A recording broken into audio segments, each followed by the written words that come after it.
Hello guys, welcome back to our channel. I hope आप सब अच्छे से पढ़ाई कर रहे होंगे। दिस इज़ द वीडियो जिसका आप सबको काफ़ी समय से इंतजार था एंड मैंने इसके बारे में आप लोगों को कम्युनिटी पोस्ट पे बताया भी था। तो ये वीडियो में हम डिस्कस करेंगे प्रीवियस ईयर्स में पूछे गए geography book 1 fundamentals of human geography जो आपकी बुक है उसके 3 मार्क क्वेश्चंस। इसमें मैंने 2009 से लेकर 19 तक जितने भी सीबीएसई में आज तक 3 मार्क के क्वेश्चन आए हैं उन सबका एक कंपाइल्ड वीडियो है ये। उन सारे क्वेश्चंस आपको एक जगह मिल जाएंगे हमारे इस वीडियो में। 3 मार्क के आज तक जितने सीबीएसई ने क्वेश्चन पूछे हैं उसके साथ साथ मैं आपको बताऊंगा कि क्वेश्चन को समझते कैसे हैं एंड उसे आंसर कैसे करते हैं। तो चलिए शुरू करते हैं इस वीडियो को एंड सब्सक्राइब जरूर कर दीजिएगा। पर लाइक का मैं इसलिए नहीं कहूंगा इस वीडियो में क्योंकि आई एम डैम श्योर कि आप लोग इसे लाइक जरूर कर देंगे क्योंकि it's gonna be very helpful for you guys. तो चलिए शुरू करते हैं। वीडियो स्टार्ट करने से पहले मैं एक बात आप सभी को बता देना चाहता हूं कि इस वीडियो में अराउंड 60 प्लस क्वेश्चंस हैं। तो इसलिए कि वीडियो ज्यादा लंबी ना हो एंड आप लोगों को बोरिंग ना लगे क्योंकि ये प्रीमियर चल रहा है। मैं इसको शॉर्ट में ही बताऊंगा, आप वीडियो रिवाइंड करके बाद में देख सकते हैं। मैं इन शॉर्ट आपको बताऊं कि क्वेश्चन आते कैसे हैं, आपको समझना कैसे है, उन्हें आंसर कैसे करना है। तो आंसर में ज्यादा डिस्कस नहीं करूंगा। तो आपको कोई डाउट आता है किसी पॉइंट में आप नीचे पूछ सकते हैं, मैं आपको जरूर बता दूंगा। एंड आपको चैप्टर में कोई दिक्कत है तो सारे चैप्टर्स ऑलरेडी हम अपलोड कर चुके हैं, उन्हें आपको मिल जाएंगे। तो क्वेश्चन नंबर 1 है एक्सप्लेन पॉसिबिलिज्म विद 3 एग्जांपल। तो इसमें आपको बस पॉसिबिलिज्म को एक्सप्लेन करना है और उसके 3 एग्जांपल्स देने हैं। एग्जांपल्स आप कोई से भी दे सकते हैं, मैंने लिखा है satellites in space, huge buildings and oceanic routes. और हाँ, एक और बात, ये वीडियो अगर आप नए बैच वाले स्टूडेंट्स देख रहे हैं तो प्लीज इस वीडियो को अभी स्टॉप कर दीजिए क्योंकि अभी आपको ये बिल्कुल हेल्पफुल नहीं रहेगा। ये आप तब देखिएगा जब आप सारे चैप्टर्स पढ़ लें एंड सारे चैप्टर्स ना भी पढ़े तो कुछ चैप्टर्स आप पढ़ लें, तब आप इस वीडियो को देखिएगा, वरना आपको बहुत कंफ्यूजन हो जाएगा। तो ये वीडियो केवल वही लोग देखें जो एक तरह से हमारे पिछले बैच के स्टूडेंट्स हैं 2019-20 जिनका 11 जुलाई को पेपर है। एंड जो नए बैच वाले हैं वो हमारे एक्सप्लेनेटरी वीडियोस देख सकते हैं एंड अगर उन्होंने कंप्लीट कर लिया है चैप्टर्स को तो वो भी इस वीडियो को देख सकते हैं। तो क्वेश्चन नंबर 2 है define human geography and mention it's any 4 fields. तो आप सब जानते हैं ह्यूमन ज्योग्राफी की आपको बस डेफिनेशन देनी है इस क्वेश्चन में और उसके 4 फील्ड्स आपको बता देने हैं। 4 फील्ड्स में आप कोई से भी लिख सकते हैं। मैंने urban geography, political geography, population geography और सेटलमेंट ज्योग्राफी लिखा है। तो इस क्वेश्चन का ब्रेकअप में अगर करूं तो डिफाइन ह्यूमन ज्योग्राफी ये आपका 1 मार्क्स का होता है एंड जो आपका ये मेंशन इट्स 4 फील्ड्स ये आपका 2 मार्क्स का है। तो 2 मार्क्स के हिसाब से इसको लिखिएगा एंड आप अच्छा रहेगा अगर आप इस तरह से एक्सप्लेन कर दें कि अर्बन ज्योग्राफी क्या होता है, अर्बन स्टडीज एंड प्लानिंग होती है इसमें, पॉलिटिकल ज्योग्राफी में क्या होता है, हल्का हल्का आप एक लाइन या 1 वर्ड में से किस तरह एक्सप्लेन कर दें तो ये अच्छा रहेगा।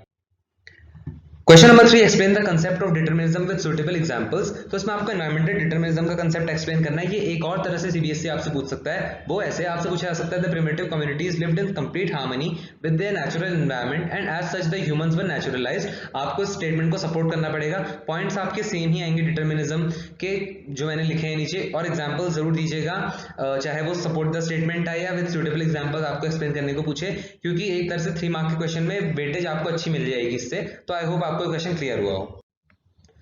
Question number 4 how is the knowledge of nature important to develop technology, explain with examples. तो इस क्वेश्चन में आपको सिंपली वो एग्जांपल्स देने हैं, कुछ लाइंस लिखनी है जिससे ये पता चलता है कि नेचर की नॉलेज क्यों इंपॉर्टेंट है टेक्नोलॉजी को डेवलप करने के लिए। जैसा कि एक आप लिख सकते हैं laws of aerodynamics to develop faster plane या concept of friction and heat help to discover fire.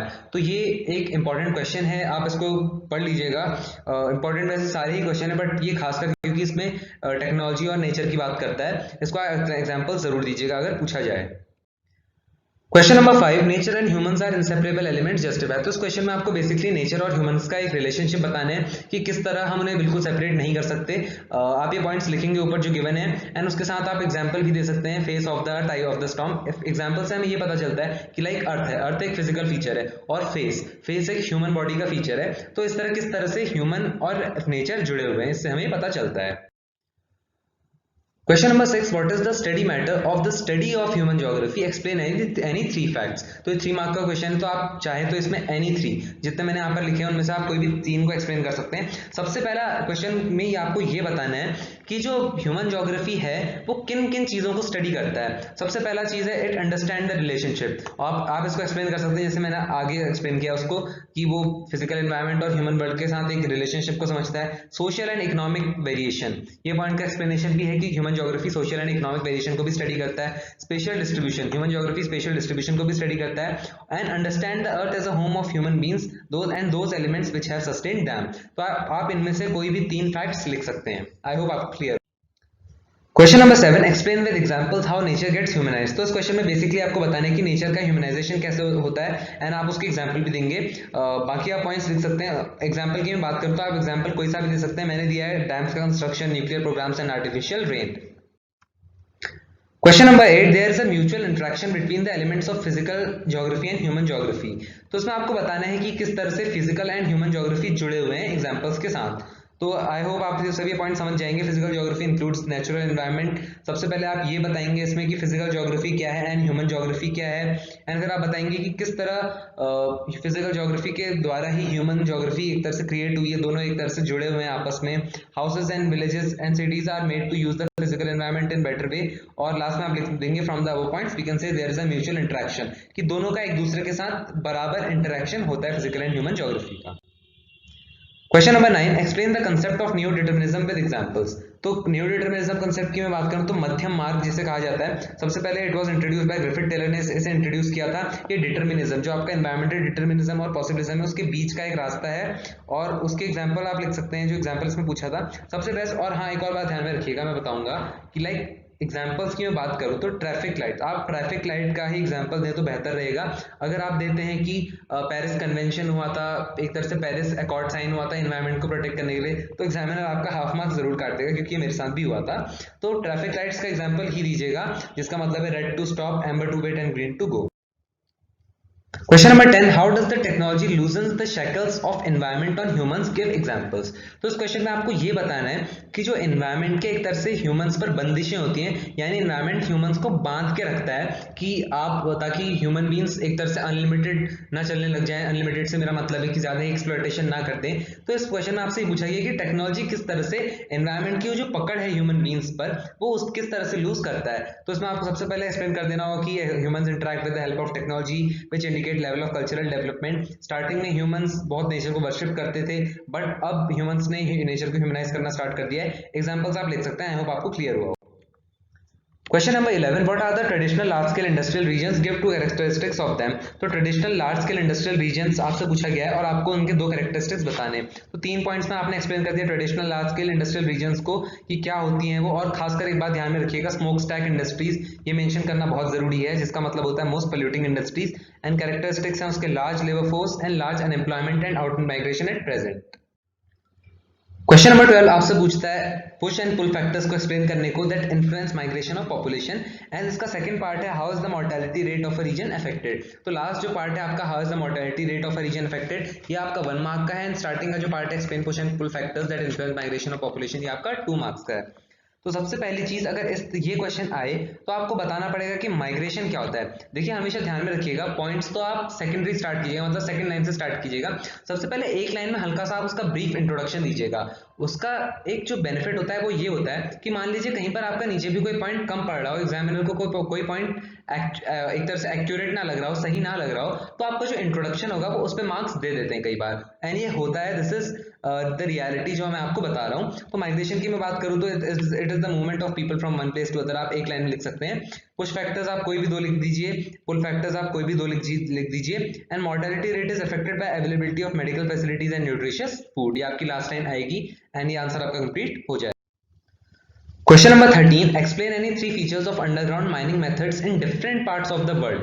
तो ये वर्ल्ड बुक का क्वेश्चन है, क्योंकि वीडियो ही वर्ल्ड बुक का है। तो इसमें आपको अंडरग्राउंड माइनिंग मेथड, और एक और बात ध्यान में रखिएगा, आपसे यहाँ पर सरफेस माइनिंग भी पूछ सकता था।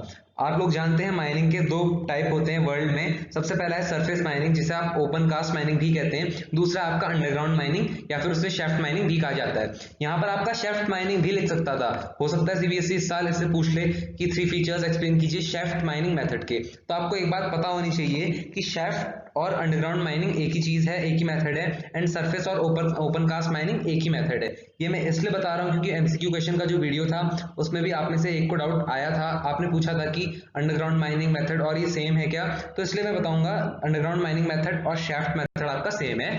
तो अंडरग्राउंड पूछे या शेफ्ट, बात एक ही है। आप उसके 3 फीचर्स लिख दीजिए एंड बस आपका आंसर कंप्लीट हो जाएगा। Question number 14, give 3 characteristics of household industries. तो हाउसहोल्ड इंडस्ट्रीज एक तरह से स्मॉलेस्ट मैन्युफैक्चरिंग यूनिट होती हैं। आपको इनके 3 कैरेक्टरिस्टिक्स देने हैं। तो ये 3 आपके कैरेक्टरिस्टिक्स हो गए एंड ये आपका एग्जांपल हो गया, एंड अच्छा रहेगा आप एग्जांपल दें। Question number 15, give 3 characteristics of first stage of demographic transition theory. तो first stage of demographic transition theory क्या थी? मैं उम्मीद करता हूं कि आप लोग मेरी वीडियोस को पढ़ रहे होंगे जो मैंने स्टार्टिंग में अपलोड किए थे डेमोग्राफिक ट्रांजिशन थ्योरी के। तो पहली स्टेज कहती थी कि fertility high and mortality rate. First stage में आपकी फर्टिलिटी जो बर्थ रेट था एंड डेथ रेट था वो दोनों हाई थे, क्योंकि एपिडेमिक्स इतनी ज्यादा थी इसलिए लोग रिप्रोडक्शन ज्यादा करते थे। Second is majority of population is engaged in agriculture, ये बात हो रही है आपकी फर्स्ट स्टेज की। Third point is population growth is slow and literacy is also low. तो ये हो गया आपका आंसर पूरा। Question 16, dairy farming is the most advanced and efficient type of rearing of milk animals in the world, analyzed with examples। तो इस question में आपको डेयरी फार्मिंग की कैरेक्टरिस्टिक्स बताने सिंपल, तो कोई भी आप 4 लिख सकते हैं, 1 2 3 5 दिए मैंने, आप 4 कोई भी लिख सकते हैं, you will get 3 marks. Question number 17, explain three characteristics of organizational structure and stratification of modern large scale manufacturing industry। तो ये क्वेश्चन आपका चैप्टर 6 सेकेंडरी एक्टिविटीज से है। इसमें आपको कैरेक्टरिस्टिक्स बताने हैं 3 ऑर्गेनाइजेशनल स्ट्रक्चर स्ट्रेटिफिकेशन के। ये आपका एक कैरेक्टरिस्टिक है, खुद में कैरेक्टरिस्टिक है आपका organisational structure modern large scale manufacturing industry का। इसके अंदर आपके कुछ पॉइंट्स दिए हैं, वो इसके कैरेक्टरिस्टिक है। Complex machine technology, vast capital का काफी ज्यादा यूज होता है, स्पेशलाइजेशन होता है एंड ऑर्गेनाइजेशंस काफी बड़े होते हैं। Question 18, describe any 3 characteristics of the last stage of demographic transition theory। तो demographic transition theory जैसा कि आप सब देख सकते हैं frequent repeat हो रहा है तो बहुत इंपॉर्टेंट बन जाता है। fertility and mortality दोनों डिक्लाइन होते हैं, stable population stable रहती है और growth नहीं होती population की, and population becomes urbanized and literate। Question 19, how do secondary activities add value to natural resources, explain with 3 examples। तो इस क्वेश्चन में आपको बताने की किस तरह सेकेंडरी एक्टिविटीज नेचुरल रिसोर्सेज को प्रोसेस करती हैं एंड उन्हें मैन्युफैक्चर्ड गुड में बनाती हैं। तो सबसे पहला point, bye transforming raw materials into valuable products. हाँ, और एक और बात आप लोग ध्यान में रखिएगा कि आंसर्स को एक तरह से लेंथ प्रोवाइड कीजिएगा।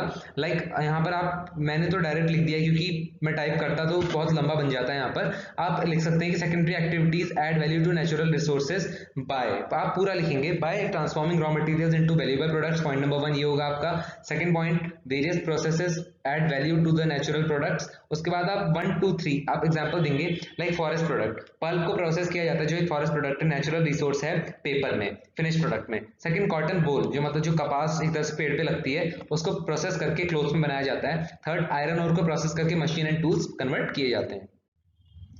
Question number 20, explain with examples any 3 geographical factors which influence population distribution in the world. तो इस क्वेश्चन में आपको 3 ज्योग्राफिकल फैक्टर्स जो वर्ल्ड का जो एक तरह से अनइवन पॉपुलेशन डिस्ट्रीब्यूशन है उसको अफेक्ट करते हैं, ज्योग्राफिकल फैक्टर्स, उनको आपको बताना है। कोई से भी 3 आप लिख सकते हैं और उनको एक्सप्लेन जरूर कीजिएगा। अवेलेबिलिटी ऑफ वाटर है, जैसे लैंडफॉर्म्स एंड क्लाइमेट है। First explain the 3 factors then write examples accordingly. मैंने यहाँ पर केवल एग्जांपल्स लिखे हैं। अवेलेबिलिटी ऑफ वाटर में आप लिखोगे, मैं फॉर एग्जांपल बता देता हूँ कि लाइक जो लोग होते हैं वो प्रेफर करते हैं उन एरियाज में रहना जहाँ वाटर की अवेलेबिलिटी हो, इस तरह से आप लिख सकते हैं। और एग्जांपल आप लिख देंगे, places near river valleys are densely populated. Landforms में आप लिखोगे जो प्लेन एरियाज हैं लोग वहाँ पर प्रेफर करते हैं क्योंकि यहाँ पर एग्रीकल्चर अच्छा होता है, वहाँ पर रोड्स एंड डेवलपमेंट करना आसान होता है, मतलब डेवलपमेंटल एक्टिविटीज अच्छे से हो रही होती हैं। इसके example fertile plain are highly populated. Climate में आप लिख सकते हैं कि लोग डेजर्ट्स वगैरह या माउंटेन जहाँ एक्सट्रीम क्लाइमेट हो वहाँ से दूर रहना चाहते हैं। मॉडरेट टाइप ऑफ क्लाइमेट जहाँ ना ज्यादा ठंड हो ना ज्यादा गर्मी हो, उन एरियाज में प्रेफर करते हैं रहना। उसके एग्जांपल आप देख सकते हैं कि moderate climates have high concentration of population. तो ये हो गया आपका answer complete. Question 21, study the diagram and answer these questions. तो डायग्राम आपका बना हुआ है, ए एंड बी उस पे मार्क्ड है। आपको इन माइनिंग मेथड्स के नाम बताने हैं एंड इन जो दोनों माइनिंग मेथड्स हैं उनके कैरेक्टरिस्टिक्स लिखने हैं। 2 कैरेक्टरिस्टिक्स हर एक माइनिंग मेथड के।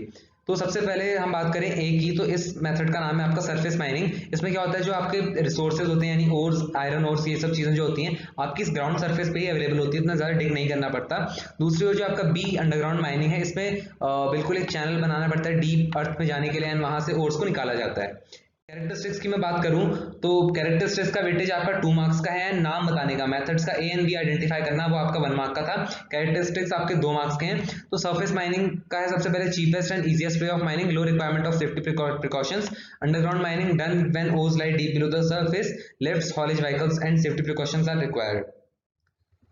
Question number 22, explain the process of mechanisation in modern large scale manufacturing industry in 3 points. तो इस क्वेश्चन में आपको मैकेनाइजेशन को बताना है जो कि खुद में ही एक modern large scale manufacturing industry का कैरेक्टरिस्टिक है। उसकी आपको स्पेसिफिकली पर्टिकुलरली आपको मैकेनाइजेशन को एक्सप्लेन करना है इन 3 पॉइंट्स।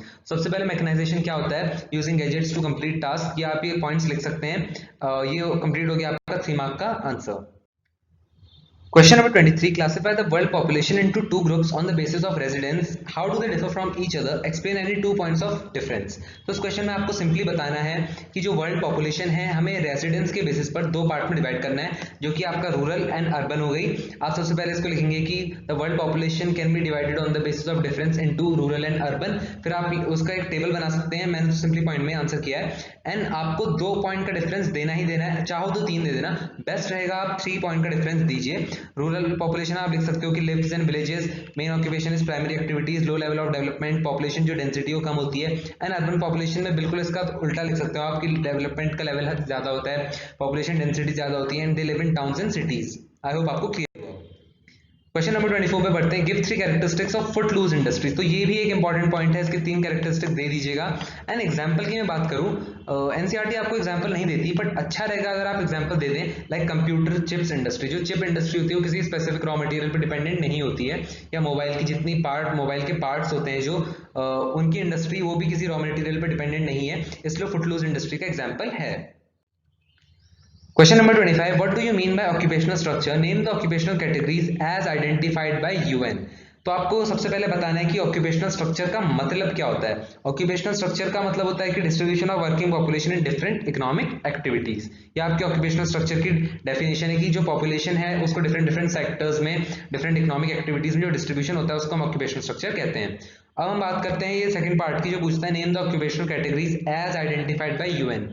तो आपको सिर्फ इसमें क्लियरली कह रहा है name, only you have to name. सबसे पहले आपका primary activities, secondary activities, tertiary activities and quaternary activities. तो आई होप आपको क्लियर हुआ। Question number 26. How are the technological innovations important aspects of modern manufacturing industries? Explain 3 aspects. तो इस question में आपको बताना है कि जो टेक्नोलॉजिकल इनोवेशन है वो किस तरह से एक इंपॉर्टेंट पार्ट है आपका मॉडर्न मैन्युफैक्चरिंग इंडस्ट्रीज का, या यूं कह लीजिए कि किस तरह से वो एक इंपॉर्टेंट कैरेक्टरिस्टिक है मॉडर्न मैन्युफैक्चरिंग इंडस्ट्री का। आपको इसमें 3 पॉइंट एक्सप्लेन करने हैं। सबसे पहले टेक्नोलॉजिकल इनोवेशन होता क्या है, जैसा मैंने कहा बेस्ट रहेगा आप इंट्रोडक्शन दे दें। तो technological innovation are important for quality control, eliminating waste and reducing pollution. और एक और बात मैं आप सबसे कह दूं कि ज्योग्राफी में जितना आप एनसीईआरटी के कीवर्ड्स को ज्यादा यूज करेंगे उतना मार्क्स गेन करने में आपको ज्यादा आसानी पड़ेगी। तो सबसे पहला एस्पेक्ट है कॉम्प्लेक्स मशीन टेक्नोलॉजी। तो ज्यादा से अच्छी क्वालिटी गुड्स प्रोड्यूस करने के लिए मशीन टेक्नोलॉजी होती है, काफी अच्छी मशीन यूज की जाती हैं कम समय में ज्यादा गुड्स को प्रोड्यूस करने के लिए, और ज्यादा कैपिटल चाहिए होती है, ज्यादा मनी इसमें इन्वेस्ट करना पड़ता है, क्योंकि जो मशीन खरीदनी पड़ती है लेटेस्ट टेक्नोलॉजी वो काफी महंगी आती हैं। Third is specialisation and division of labour is required, ताकि जो ज्यादा से ज्यादा गुड्स हैं वो कम कॉस्ट में प्रोड्यूस हो जाए। तो आई होप आपको इसके 3 एस्पेक्ट क्लियर हो गए। Question number 27. Why is sex ratio unfavorable to women in the world? Give 3 reasons. तो आपको बताना है कि सेक्स रेशियो वर्ल्ड में विमेंस के लिए इतना अनफेवरेबल क्यों है, आपको उसके 3 रीजंस बताने हैं। सबसे पहले आप सेक्स रेशियो को बता दीजिए कि सेक्स रेशियो आपका होता क्या है। तो sex ratio provides an information about women's status. उसके बाद आपके 3 पॉइंट्स आ गए जो बताते हैं आपको कि किस तरह से विमेंस सेक्स, क्यों आपका सेक्स रेशियो अनफेवरेबल है विमेन के लिए in world. Question number 28. Explain the concept of high tech industry with examples. तो आपको हाईटेक इंडस्ट्री को एक्सप्लेन करना है। सबसे पहले इसके 3 पॉइंट्स की बात करो तो it is the latest generation of manufacturing activities. इसमें इंटेंसिव रिसर्च एंड डेवलपमेंट होती है। इसके एग्जांपल्स आपके, और एग्जांपल्स लिखना बहुत इंपॉर्टेंट है। Robotics on assembly line, computer aided design, CAD, खासकर आपका कैड जो कंप्यूटर एडेड डिजाइन है ये लिखना बहुत इंपॉर्टेंट है। तो आई होप आपको क्लियर हुआ हो। Question number 29. Equity is one of the most important pillars of human development. Explain any 3 human values required to give equal access of opportunities to everybody. तो human development के 4 pillars हैं, तो इसमें आपको बात करनी है equity pillar की। तो equity की मैं बात करूँ तो उसको example के साथ explain करना है, यानी 3 आपको values बतानी है कि किस तरह से हम लोगों को opportunities equal provide कर सकें। सबसे पहले equity refers to the availability। आप बता दोगे कि equity का मतलब क्या होता है। ये human development का pillar है, इसका मतलब है कि opportunities हमें सबके लिए इक्वल बनानी है। एंड इसके जो 3 वेज हैं वो है providing equal opportunities without any kind of discrimination of caste, equal opportunities should be available irrespective of gender, third is equal opportunities without any discrimination of income और क्लास। अगर ये आप लिख देते हैं अपने एग्जाम की आंसर बुक में तो आपको 3 मार्क्स गेन करने से कोई नहीं रोक सकता। क्वेश्चन नंबर 30 है, आपको वर्ल्ड इंडस्ट्रीज को क्लासिफाई करना है ओनरशिप के बेसिस पे 3 ग्रुप्स पे। तो बहुत इजी क्वेश्चन है, इसके लिए आपको, मुझे नहीं लगता आपको पढ़ने की भी जरूरत है, क्योंकि बचपन से आप लोग पढ़ते आ रहे हैं कि जो इंडस्ट्रीज होती हैं वो 3 पार्ट्स की होती हैं। एक और होता है आपका कोऑपरेटिव, बट यहाँ पर बात हो रही है जो ओनरशिप वर्ल्ड इंडस्ट्रीज है उस पर आपकी 3 पार्ट्स में डिवाइडेड है। पब्लिक सेक्टर, इसका आप एक फीचर दे दीजिएगा, फीचर में आपको लिख दीजिएगा कि owned and managed by government. Private में आप लिख दोगे कि exclusively owned by private sector या private individuals. And joint sector वो इंडस्ट्रीज जो कि आपका पब्लिक और प्राइवेट सेक्टर दोनों मिलकर चलाते हैं। तो आई होप आपको क्लियर हुआ हो। आप ध्यान में रखिएगा कि पब्लिक, प्राइवेट, जॉइंट, इनके आप एक एक फीचर जरूर लिख दें।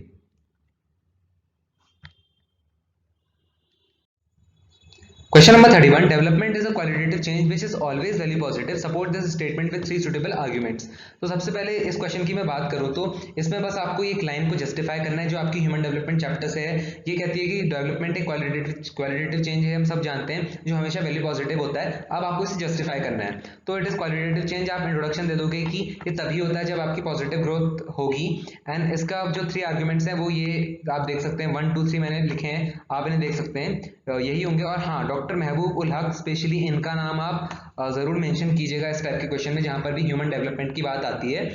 चाहे आप 12th में ही हो या आगे भी कहीं हो, चाहे आप यूपीएससी सिविल सर्विस का प्रिपेयर कर रहे हो, तो एनसीईआरटी मानी जाती है कि ज्योग्राफी की काफी अच्छी है। इवन जो टॉपर्स का इंटरव्यू आप देखते होंगे वो भी हमेशा यही कहते हैं, लाइक और सब्जेक्ट्स का नहीं कहते हैं कि हिस्ट्री, पॉलिटी, इन सब चीजों की बात करते हैं कि स्टैंडर्ड बुक्स ज्यादा अच्छी हैं। बट एनसीईआरटी अगर आप ज्योग्राफी की बात करो तो हर टॉपर आपसे ये कहेगा जिसने यूपीएससी क्लियर किया है कि ज्योग्राफी की एनसीईआरटी बेस्ट है। तो इसलिए आप इन पॉइंट्स को मेंशन जरूर कीजिएगा। Question 32, give difference between small scale and large scale industries. आप चाहो तो इसे पैराग्राफ में, मतलब in the sense small scale करके उसका नीचे 3 पॉइंट लिख सकते हो, लार्ज स्केल नेक्स्ट हेडिंग डाल के उसके अंदर 3 पॉइंट लिख सकते हो।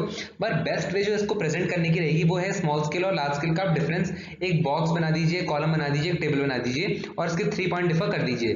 लाइक 1 2 3 आप इतने लिख सकते हैं, और चाहो तो 4th भी लिख सकते हो, क्योंकि वर्ड लिमिट क्रॉस नहीं होगी, क्योंकि वर्ड लिमिट आपकी 3 मार्क के हिसाब से ये सफिशिएंट है।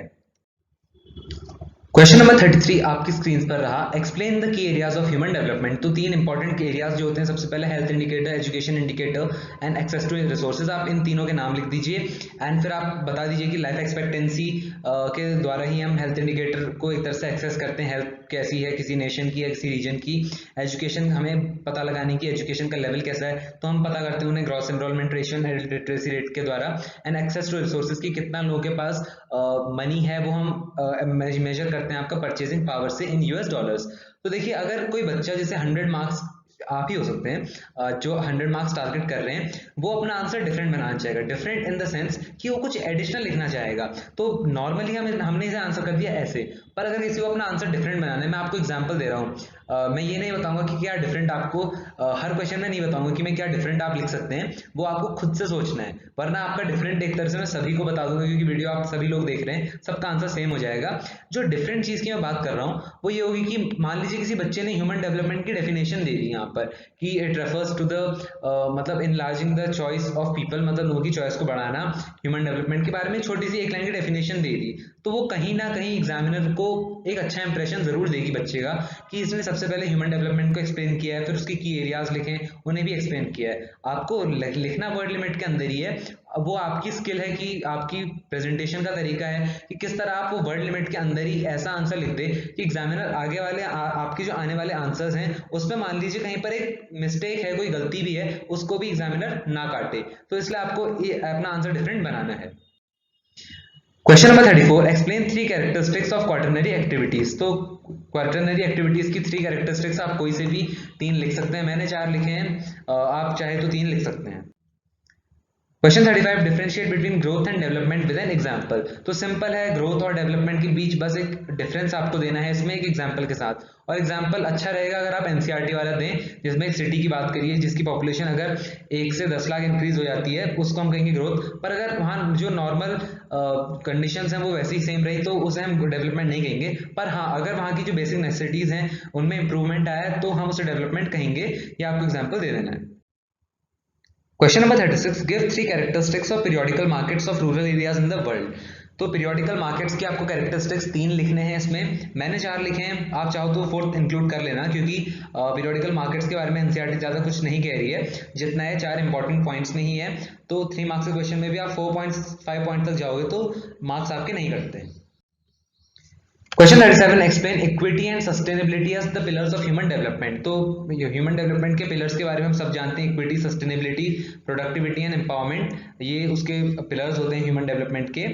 तो इक्विटी में आपको बस एक्सप्लेन कर देना है 3 पॉइंट्स को। अवेलेबिलिटी ऑफ इक्वल अपॉर्चुनिटीज, हमें सबको इक्वल अपॉर्चुनिटीज प्रोवाइड करनी है, 3 पॉइंट्स जो मैंने लिखे। सस्टेनेबिलिटी का मतलब होता है कि जो अपॉर्चुनिटीज हैं हम उन्हें कंटिन्यू रखें, तो फ्यूचर जनरेशन के लिए और आज की जनरेशन के लिए भी। इसमें भी आपके 3 पॉइंट आ जाएंगे और ये आंसर आपका कंप्लीट हो जाएगा। Question number 38, what are the 2 factors affecting tourism in the world, explain each with an example. तो इस क्वेश्चन में आपको 2 फैक्टर्स जो टूरिज्म को अफेक्ट करते हैं उनको बताना है और उसके एग्जांपल्स भी लिखने हैं। एग्जांपल्स की मैं बात करूं तो एनसीईआरटी बुक में भी आप देखोगे नहीं मिलेंगे, तो मार्किंग स्कीम में भी नहीं है। मतलब एग्जामिनर जब आपकी कॉपी चेक करने बैठेगा तो उसके सामने ये आंसर सीबीएसई ने उसे दिया होगा कि अगर बच्चे ने ये आंसर लिखा है तो आप उसे पूरे मार्क्स दे दीजिए। तो इसलिए यहाँ पर आप एग्जाम्पल की चिंता मत कीजिए। अगर आप लिख देंगे nature of work creates demand for tourism तो भी आपको मार्क्स मिल जाएगा, क्योंकि एग्जाम्पल में ही गिन लिया जाएगा। एंड यहाँ पर मैं बात करूँ ट्रांसपोर्ट की, तो ट्रांसपोर्ट में expansion of rail and air network की आप लिखोगे तो आपको मार्क्स मिल जाएंगे। और थर्ड पॉइंट आप डाल सकते हो, लिख सकते हो कि जो इंफ्रास्ट्रक्चर में इंप्रूवमेंट आया उसने भी टूरिज्म को अफेक्ट किया है। Question number 39, explain the basic needs approach to human development in the world. तो बस 3 पॉइंट में आप बेसिक नीड्स अप्रोच को डिफाइन कर दीजिए, propose by international labour organisation. इसमें बेसिक नीड्स पर एम्फेसिस था मेन, एंड 6 बेसिक नीड्स वो आप बता दीजिए, आपको 3 मार्क्स मिल जाएंगे। Question number 40, explain any 3 features of welfare approach to human development. तो इस क्वेश्चन में आपको वेलफेयर अप्रोच के 3 फीचर्स बताने हैं। वेलफेयर अप्रोच वो अप्रोच होती है आपकी जिसमें जो गवर्नमेंट होती है उसकी एक रिस्पॉन्सिबिलिटी होती है कि वो खर्चा करके जो ह्यूमन बींग्स हैं उनकी लाइफ को इंप्रूव करे। तो इसके 3 पॉइंट्स ये हो गए आपके जो एनसीईआरटी बुक से ही मैंने लिए हैं। तो ये आप इस तरह से आंसर करेंगे आप तो आपको 3 मार्क्स मिल जाएंगे। Question 41, outsourcing has resulted in opening up of large number of job opportunities in several countries. Analyze with 3 examples. तो इसमें बस आपको आउटसोर्सिंग को डिफाइन करना है और बताना है किन किन कंट्रीज में आउटसोर्सिंग की वजह से जॉब इंक्रीज हुई। क्योंकि क्वेश्चन पूछता है आपसे कि आउटसोर्सिंग ने कई कंट्रीज में जॉब अपॉर्चुनिटीज को बढ़ाया है, उन कंट्रीज के आपको नाम लिखने हैं। लाइक सेकंड पॉइंट में मैंने लिखा है कि in India and Israel. Third आप लिख सकते हैं migration can also be reduced by outsourcing in these countries. अब बस आपको इसमें आउटसोर्सिंग के फीचर्स लिखने हैं और एग्जांपल में आप लिख सकते हो केपीओ इंडस्ट्री, जिसमें आपका research and development, BPO industry and third data processing. I hope आपको क्लियर हुआ। Question number 42, give any 3 advantages of water transport in the world. और ये बहुत इंपॉर्टेंट क्वेश्चन है। इसके 3 एडवांटेजेस, क्योंकि वाटर को रूट कंस्ट्रक्शन नहीं चाहिए, चीपर मींस ऑफ ट्रांसपोर्ट है, आप देख सकते हैं। और अदर मींस के मुकाबले हम देखें तो जो बल्कि गुड्स को हम ट्रांसपोर्ट करने पर आते हैं तो जो वाटर ट्रांसपोर्ट है वो सबसे सस्ता पड़ता है। Question 43, how climate of a region attracts tourists, explain with examples from different regions of the world। तो इस क्वेश्चन में आपको बताना है कि जो किसी भी रीजन का क्लाइमेट होता है वो किस तरह टूरिस्ट को अट्रैक्ट करता है, और उसके साथ साथ आपको एग्जांपल्स भी देने हैं। लाइक सबसे पहला फैक्टर है आपका people from colder areas visit warm places as tourist. तो उसमें आपको एग्जांपल दे दोगे कि मेडिटेरेनियन जो लैंड्स हैं, मतलब मेडिटेरेनियन कंट्रीज हैं जो मेडिटेरेनियन सी के साइड पर पड़ती हैं, वहाँ टूरिस्ट ज्यादा आते हैं due to pleasant climate. Second, people from warmer regions prefer colder places. इसके examples, people of northern plains visit hill stations in India. Third, climatic region also provide activities like ice skating, sea surfing etcetera. इसके example है mountains of Switzerland attract tourist for skiing. मैंने mountains of Switzerland लिखा है, आप चाहो तो कोई और माउंटेन भी लिख सकते हो which is famous for skiing. Question 44, give 3 points of significance of trans Siberian railway. तो इसमें आप कोई से भी 3 पॉइंट्स लिख सकते हैं। मैंने इसमें 5 पॉइंट्स लिखे हैं ताकि आपको एक सिलेक्शन करने की चॉइस आ जाए, क्योंकि 5 मार्क का क्वेश्चन भी बनता है आपका ट्रांस साइबेरियन रेलवे का। नेक्स्ट वीडियो जो हम 5 मार्क क्वेश्चन करेंगे उसमें भी वो ये इंक्लूड होगा। Question 45, explain how stage of economic development and foreign investment becomes the basis of international trade।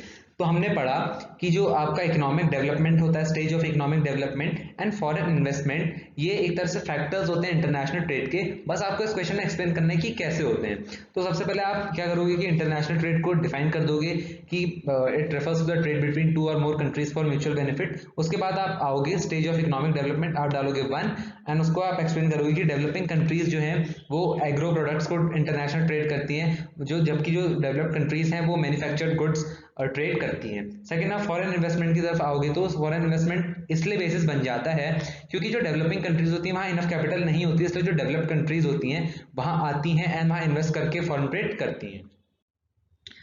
Question 46 define cyber space and give two advantages of internet. तो cyber space और internet दोनों एक ही चीज है, कंफ्यूज मत होइएगा। साइबर स्पेस की डेफिनेशन आपकी ये आ गई 1 मार्क में, एडवांटेजेस आपके 2 मार्क्स के हैं। मतलब 2 एडवांटेजेस आपको लिखने हैं जो 2 मार्क्स के हैं। मैंने एनसीईआरटी बुक के एडवांटेजेस को लिखा है, आप चाहो, क्योंकि एडवांटेजेस में ऐसा नहीं होता कि एग्जामिनर आपका मार्क्स काट देंगे, क्योंकि काफी बेसिक चीज है। एडवांटेजेस की मैं बात करूं इंटरनेट की, तो आप खुद के मन से भी लिख सकते हो, पर हाँ एक चीज है कि एक पॉइंट आप जरूर एनसीईआरटी का डाल दीजिएगा एडवांटेजेस में।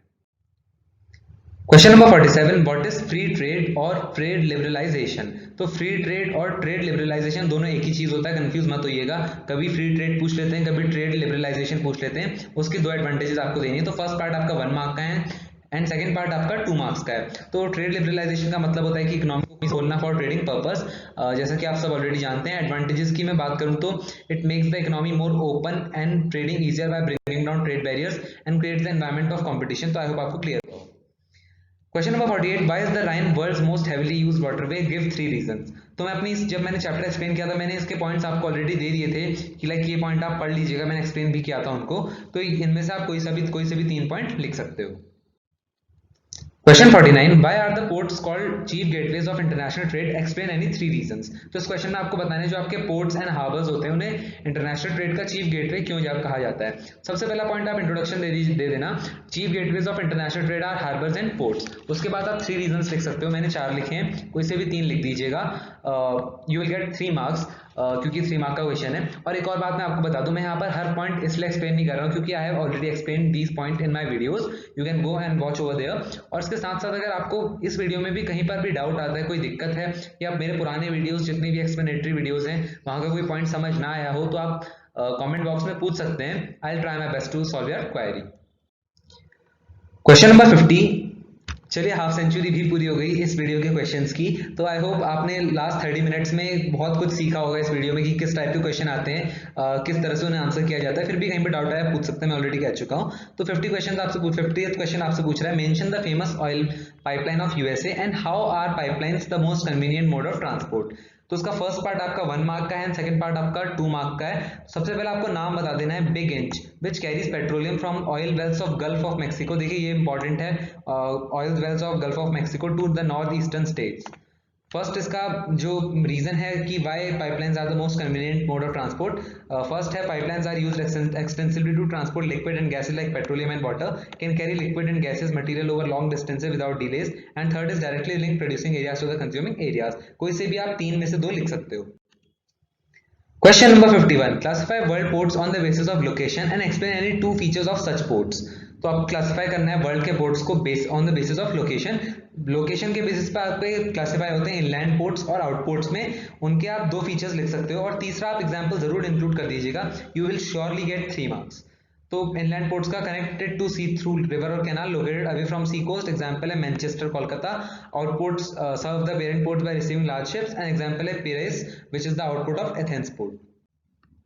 Question number 52, there is no consensus on what exactly defines a village और a town, analyse the statement. तो इस क्वेश्चन में आपको बताना है कि हमारे पास ऐसा कोई भी फैक्टर नहीं है जिसके बेसिस पर हम विलेज और टाउन को यूनिवर्सली डिफरेंशिएट कर सकें, बस उसको एक्सप्लेन करना है आपको। तो इसमें आप लिख सकते हो, it is widely accepted that settlements can be differentiated into rural and urban but there is no factor on what exactly defines a village और टाउन। ये आपका इंट्रोडक्टरी लाइन हो गई।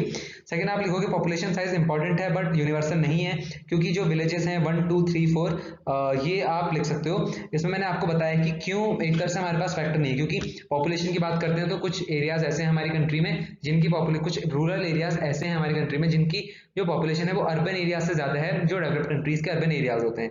दूसरा है जो अर्बन पॉपुलेशन, हम किसी भी बेसिस पर विलेज और टाउन को यूनिवर्सली क्लासिफाई नहीं कर सकते। Question number 53, explain 3 aspects of international trade. तो इंटरनेशनल ट्रेड के 3 एस्पेक्ट्स हैं, volume of trade, composition of trade and direction of trade. उन सबको आप एक्सप्लेन करोगे। तो वॉल्यूम ऑफ ट्रेड में आप 2 पॉइंट्स लिख दीजिएगा, कंपोजिशन ऑफ ट्रेड में 2 पॉइंट्स लिख दीजिएगा, मैंने 4 लिखे हैं। थर्ड है direction of trade, direction of trade में आप 2 लिख देंगे and you will get 3 marks. Question number 54, study the diagram and answer the questions. तो एक पिक्चर आपको बनी हुई है, उसको स्टडी करना है आपको, डायग्राम आप कह लीजिए, और आंसर करने हैं क्वेश्चंस। सबसे पहला आइडेंटिफाई, आपको आइडेंटिफाई करना है कि कौन सी रूरल सेटलमेंट है और किन एरियाज में पाई जाती है और इसका कैरेक्टरिस्टिक एक लिखना है। तो ये है आपकी circular rural settlement. It is found around the lake all time, जैसा कि आप देख सकते हैं, this is a lake L and third characteristic की बात करूं, it is planned in such a way that central part remains open and used for keeping animals protected from wild animals. Question number 55. How is the difference in natural resources a basis of international trade? Explain with 3 example. तो उसमें आपको बताना है कि जो natural resources में difference है कि uneven distribution है natural resources का, वो किस तरह से factor बनता है जिसके कारण आपका international trade होता है। आपको देना है इसमें 3 example. तो distribution of natural resources is uneven due to different physical factors. आपको ये introductory line देनी पड़ेगी, उसके बाद आप explain करोगे geological structure, second mineral resources and third climate, and you will get 3 marks. Question 56, study the given diagram and answer the following questions. तो आपके पास सेटलमेंट का डायग्राम है, आपको उसका नाम आइडेंटिफाई करना है, उस बताना है कि किन एरियाज में पाई जाती है एंड इसका एक इंपॉर्टेंट कैरेक्टरिस्टिक देना है। सो दिस इज रेक्टेंगुलर और क्रॉस शेप, इनमें से आप कोई सा भी लिख सकते हो। निशा हमारी सब्सक्राइबर, उनका एक डाउट आया था कि सर क्रॉस शेप एनसीईआरटी कहता है क्रूसीफॉर्म और क्रॉस शेप सेम है, पर क्रॉस शेप और रेक्टेंगुलर में फिर डिफरेंस क्या है? क्योंकि रेक्टेंगुलर भी एक तरह से क्रॉस शेप ही है ना, क्योंकि डायग्राम में क्रॉस शेप रेक्टेंगुलर है। तो निशा, एक बात मैं पिछले वीडियो में क्लियर कर दिया था आपको, पर एक और बार अगर आप ये वीडियो देख रही हैं तो क्लियर कर दूंगा कि अगर एग्जाम में लिखने को आए क्वेश्चन आता है आपका, तो आप इसको रेक्टेंगुलर और क्रॉस शेप इन दोनों में से कुछ भी लिख सकते हैं। Second, it is found in plain areas और wide intermountain valleys. Third, roads are rectangular and cut each other at right angles, क्योंकि कई सारी सिमिलैरिटीज हैं। क्रॉस शेप आपका कुछ इसी तरह होता है, एक प्लस बना होता है, एंड जो आपका रेक्टेंगुलर में भी आपकी 90 डिग्री पे रोड्स कट कर रही होती हैं, तो सिमिलैरिटी है रेक्टेंगुलर और क्रॉस शेप में। Question 57, study the table and answer these questions. तो सिंपल एक टेबल आपको दी जाएगी एग्जाम में भी, और कुछ क्वेश्चंस उससे पूछे जाएंगे। इसमें पूछा है कि वो 2 कॉन्टिनेंट्स बताइए जिनमें जो मिलियन सिटीज की ग्रोथ सबसे कम रही। तो आप टेबल में इजीली देख के बता सकते हो कि वो 2 कॉन्टिनेंट्स है आपके, यूरोप एंड ऑस्ट्रेलिया। सेकेंड है what is the reason for this growth rate. देखिए, क्योंकि क्या होता है, mostly developing countries like India में हमारी मिलियन सिटीज की ग्रोथ इसलिए है क्योंकि जो रूरल एरियाज हैं वहां से लोग माइग्रेट कर जाते हैं इन एरियाज में। पर इन 2 कॉन्टिनेंट्स में ये ग्रोथ इसलिए नहीं है क्योंकि यहाँ के रूरल एरियाज में अच्छी जॉब अपॉर्चुनिटीज अवेलेबल हैं, इसलिए लोग अर्बन एरियाज में नहीं जाते हैं। Third, define mega city. तो mega city is an urban settlement which have more than 10 million population. Question 58, explain with examples any 3 features of rural settlements of the world. तो world की जो rural settlements हैं उनके 3 features आपको examples के साथ explain करने हैं। सबसे पहले डोमिनेटेड बाय प्राइमरी एक्टिविटीज, तो उसका एग्जांपल है साउथ एशिया में, जहां हमारी कंट्री इंडिया आती है, वहां लोग प्रेफर करते हैं कि प्लेन्स पर रहें। Second is concentrated in areas where building material is available. Example है in polar regions ice blocks are used to construct houses, जो आपके igloos होते हैं. Third, rural settlements are located near sources of water. Example in India many rural settlements are set up near rivers and water bodies. Next है also found in areas with fertile lands which are suitable for agriculture. Again example है Asia में लोग choose करते हैं, people choose to live near coastal plains for rice cultivation. तो इस question में आपको एग्जाम्पल के साथ रूरल सेटलमेंट्स के फीचर्स बताने थे, इनमें से आप कोई से भी 3 लिख सकते हैं। Question number 59, explain any 3 factors responsible for the location of rural settlements in the world. तो वो 3 फैक्टर समझाने हैं आपको जो रूरल सेटलमेंट्स की लोकेशन को इन्फ्लुएंस करते हैं। तो सबसे पहला आपका वाटर सप्लाई, लोग प्रेफर करते हैं उन एरियाज में रहना जहाँ वाटर सप्लाई अवेलेबल हो। सेकंड, लैंड एग्रीकल्चर के लिए काफ़ी एक तरह से ऐसा बेसिस बन जाता है जिसके कारण लोग प्रेफर करते हैं उन एरियाज में रहना जहाँ फर्टाइल लैंड हो। थर्ड, बिल्डिंग मटीरियल, लोग रहना चाहते हैं उन एरियाज में जहाँ बिल्डिंग मटीरियल इजीली अवेलेबल हो। Question 60, explain with example the population criteria used by countries to define an area as urban। तो इसमें आपको एग्जाम्पल के साथ बताना है कि पॉपुलेशन क्राइटेरिया किस तरह अलग अलग कंट्रीज जो वर्ल्ड की हैं वो यूज करती हैं किसी भी एरिया को डिफाइन करने के लिए एज अ अर्बन। मतलब अर्बन एरिया अगर किसी रीजन को मानना है या बनाना है तो उसके लिए क्या पॉपुलेशन रिक्वायरमेंट्स हैं। तो population criteria is the most important, ये आपका इंट्रोडक्शन है to differentiate between rural and urban, but there is no universal standard. मतलब पॉपुलेशन क्राइटेरिया आपका है तो इंपॉर्टेंट, कई सारी कंट्रीज यूज करती हैं, but there is no universal standard कि लाइक एक फिक्स नंबर नहीं है हर एक कंट्री में कि अगर इतने इस नंबर से ज्यादा पॉपुलेशन होगी तो वो अर्बन होगी। हर कंट्री में डिफरेंट नंबर है। Like in Colombia an area with 1500 population is defined as urban. India में 5000 पॉपुलेशन रिक्वायर्ड है for an urban area, and in Japan 30,000 population is required for the designation of urban area.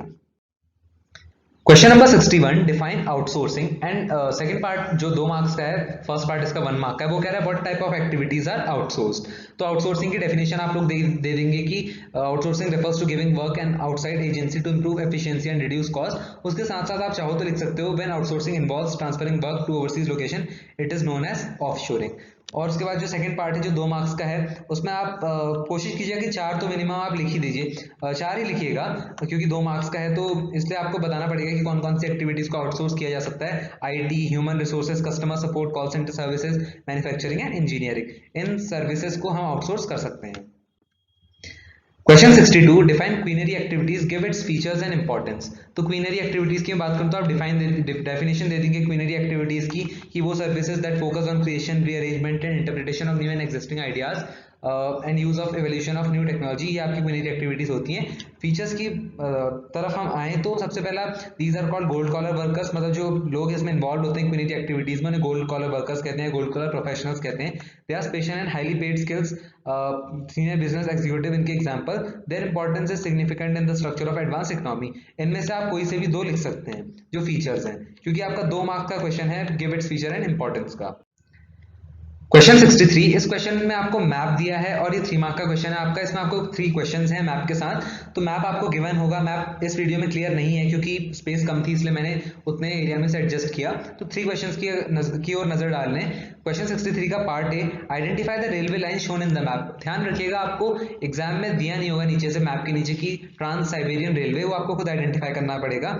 आप लिख देंगे the given railway line is that of trans Siberian railways, आपको मिल गया 1 mark. Which 2 oceans are connected by this railway line, तो जिन 2 oceans को ये रेलवे लाइन कनेक्ट करती है वो है Arctic ocean and Pacific ocean, आपको मिल गए 2 mark. And give any 1 point of significance of this transport line, तो 2 हैं, इनमें से कोई भी आप 1 दे दीजिए, यू विल गेट 3 मार्क।